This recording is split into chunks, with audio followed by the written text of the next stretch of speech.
नमस्कार मंडळी, कालच्या व्हिडिओमध्ये मी तुम्हाला सांगितलं की माझ्या नवऱ्याने मुंबईवरून येताना मोठा असा फणस घेऊन आले, पण त्या फणसाचं मी काय करू। तर फणसापासून जे पण काय बनवल ना ते तुमच्यासोबत नक्की शेअर करेन। तर हो, भन्नाट अशी रेसिपी मी तुमच्यासाठी घेऊन आलेली आहे।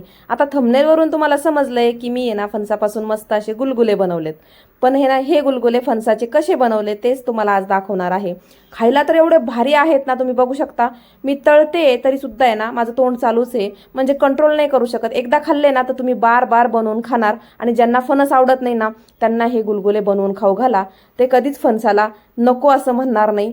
100% ते जेव्हा पण फणस घरामध्ये येणार ना तेव्हा त्यांना गुलगुलेच आठवणार। गुलगुले कसे बनवतात त्याची रेसिपी तुम्हाला माहीतच आहे, मला वेगळं सांगायची गरज नाही। पण आज मी कसं बनवलंय ना तेच तुमच्यासोबत शेअर करणार आहे।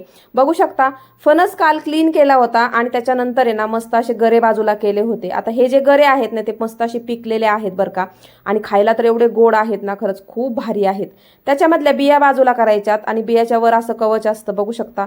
हे जर आपण ठेवलं तर आपला तो गर आहे ना काळा होऊ शकतो, म्हणजे आपलं ती पेस्ट बनवायची ना त्याच्यापासून ते काळं होऊ शकतं। म्हणून असं पूर्ण क्लीन करून घ्यायचं आहे। बघा मी ज्या प्रकारे दाखवते ना त्या प्रकारे पूर्ण क्लीन करायचं आहे, आणि त्याच्यानंतर आहे ना त्याची बारीक अशी मिक्सरला आहे ना पेस्ट करून घ्यायची आहे। त्याच्यामध्ये आपल्याला दूध पाणी काहीच घालायचं नाही, फक्त अशी ते टाकल्याच्या नंतर आहे ना त्याची बारीक पेस्ट होती, आणि तीच पेस्ट आपल्याला घ्यायची आहे फणसाच्या गऱ्यापासून बनवलेली। बिया बाजूला केल्यात, त्याच्या स्वच्छ अशा क्लीन करून घेतल्या होत्या। आता एक पॅन घ्यायचे, तुम्ही कढई छोटीशी घेऊ शकता, त्याच्यामध्ये 2-3 चमचे तूप टाकायचे। माझ्याकडे थोडं तूप होतं म्हणून मी थोडंच टाकलं। आता आपण जेवढी पेस्ट बनवून घेतली आहे ना फणसाच्या गऱ्याची तेवढाच आपल्याला गुळ घ्यायचा आहे। म्हणजे तुम्हाला जर जास्त गोड आवडत असेल तर तुम्ही तेवढं पण करू शकता, आणि जर कमी प्रमाणात आवडत असेल तर कमी सुद्धा टाकू शकता। इथे दोन्ही पण आहे ना तुपामध्ये एकत्र मस्त असं मेल्ट होऊन द्यायचे, पूर्ण पातळ होऊन द्यायचं आहे बघू शकता। आता गुळ थोडासा आहे ना तुम्ही किसूनच घ्या, मी कुटून घेतलंय म्हणून थोडा वेळ लागू शकतो। किसल्याच्या नंतर ते लगेच मेल्ट होतं आणि एकजीव होऊन जातं। आपल्याला हे दोन्ही आहे ना मस्त असं एकत्र मिक्स करून आहे ना वरती बारीक गॅसवर आहे ना एकदम छान असं शिजवून घ्यायचंय। 2 मिनिटच लागणार आहे, जास्त वेळ काय लागणार नाहीये। एकत्र छान शिजवून घ्यायचे, म्हणजे कच्चापणा त्याच्यामध्ये राहणार नाही, त्याचा वास पण निघून जाईल। पुढे छान अशी रेसिपी आहे, पूर्ण व्हिडिओ शेवटपर्यंत पहा। व्हिडिओला लाईक करा, आवडलं तर चॅनलला सबस्क्राईब करा। आता केळीपासून कुणी गुलगुले बनवतं, कुणी गव्हाचं पीठ गुळ घालून असं मस्त बनवतं, पण मी माझ्या घरामध्ये फर्स्ट टाइम पहिल्यांदी ना फणसापासून असे गुलगुले बनवते, आणि तेच आज पहिल्यांदाच तुमच्यासोबत शेअर करते। तर आता बघू शकता इथे आपलं आहे ना दोन्ही छान मिक्स झालंय। त्याच्यानंतर आहे ना जो फणसाचा वास असतो तो एक्स्ट्रा वास असतो, तो आपल्याला कधी कधी आवडत नाही, आणि म्हणजे मला तर आवडतो, पण नॉर्मली ज्यांना फणस आवडत नाही त्यांना आवडत नाही, त्यांच्यासाठी काय करायचंय, इथं जायफळ घेतलंय मी, चांगलं असं किसून घ्यायचंय। त्या जायफळामुळे ना त्या फणसाचा वास पूर्णपणे निघून जातो, समजणार पण नाही समोरच्याला की ते फणसापासून बनवलेलं आहे म्हणून।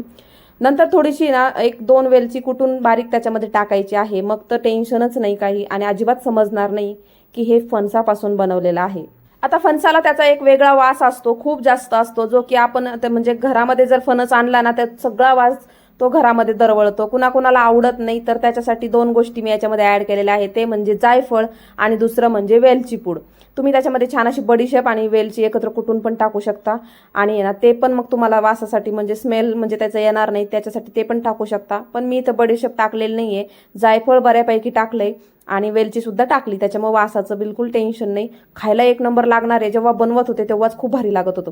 कढईमध्ये व्यवस्थित मिक्स करता येत नाही म्हणून परातीमध्ये घेतलंय, छान असं गार पण होतंय थंड, कारण की आपल्याला लगेच बनवायचे आहेत।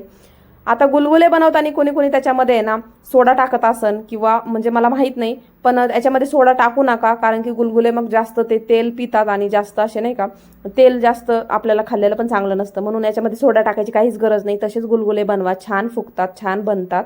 तर तुम्ही पाहिलंच आहे, फक्त गव्हाचं पीठ, गूळ, वेलची आणि आपल्याला तेल लागतंय तळायला, आणि एक जायफळ लागतंय, बस एवढंच लागतंय, याला जास्त काही लागत नाही, आणि ह्या गोष्टी आपल्या घरामध्ये असतात। तर बघू शकता पीठ खूप छान झालंय, सैल झालंय, तेल पण तापलंय मस्त असं।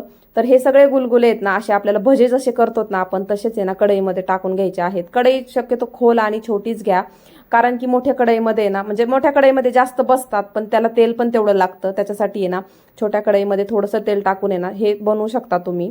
तर इथं बघू शकता मी सगळे असे 4-5 टाकून घेतले, जास्त काय टाकायचे नाही कारण ते चिकट असतं, म्हणून ते एकमेकाला चिकटतं बघू शकता।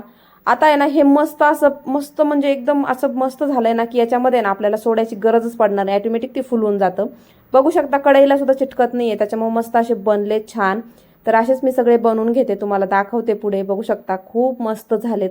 जसे आपण भजे तळतो ना तसेच तळायचे आहेत. आता माझं काही रेसिपीचं चॅनल नाही आहे, पण मी जे पण बनवते जे पण करते ते तुमच्यासोबत शेअर करत असते. त्याच्यासाठी व्हिडिओला एक लाईक, छान कमेंट आणि शेअर करायला अजिबात विसरू नका. जर तुम्हाला माझं चॅनल पाहायला आवडणार असेल तर चॅनलला सबस्क्राईब करून द्या. बघू शकता आपले गुलगुले इथे तयार आहेत. आणि कोणी कोणी फणसापासून खाल्लेत ते कमेंटमध्ये सांगा. खाल्ले नसतील तर बनवून खा आणि खाल्ल्याच्या नंतर मला कमेंट करून सांगा कसे झालेत. मी 100% गॅरंटी देऊन सांगू शकते. एकदा बनवले ना तर तुम्ही बार बार खाणार. चला आर्यनला देऊन बघूया त्याला काय वाटतंय. आधी तर त्याला असं वाटलं मी भजे बनवलेत, पण त्याला नंतर समजलं की हे थोडं काहीतरी वेगळं आहे. खाल्ल्याच्या नंतर बघू शकता त्याची रिॲक्शन, वाव केलं त्याने असं. आता मी त्याला विचारलं तू असं आजपर्यंत खाल्लंय का? तो बोलला नाही मी कधी खाल्लं नाहीये, पण भारी लागतंय म्हणून तो खात होता.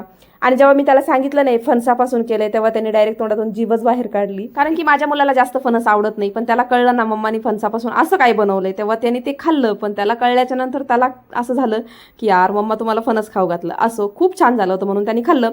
मला तर कंट्रोलच होत नव्हतं. बघू शकता एवढे भारी झालं होतं ना. गरम गरम खूप जास्त खाल्ल्या जाते. तुम्ही कधी फणसाचे खाल्लेत का असे गुलगुले? तुम्ही केळीचे खाल्ले असते पण फणसापासून नसतेन खाल्ले मला तरी वाटते. आणि नसतील खाल्ले तर बनवून खा आणि मला कमेंटमध्ये सांगा कसे झाले. मी 100% गॅरंटी देऊन सांगते. तुम्ही एकदा बनवले ना तुम्ही बार बार बनवणार. घरात जेव्हा पण फणस येणार ना तेव्हा तुम्ही गुलगुलेच बनवणार. तर चला इथंच व्हिडिओ एंड करते. भेटू पुन्हा. Bye bye.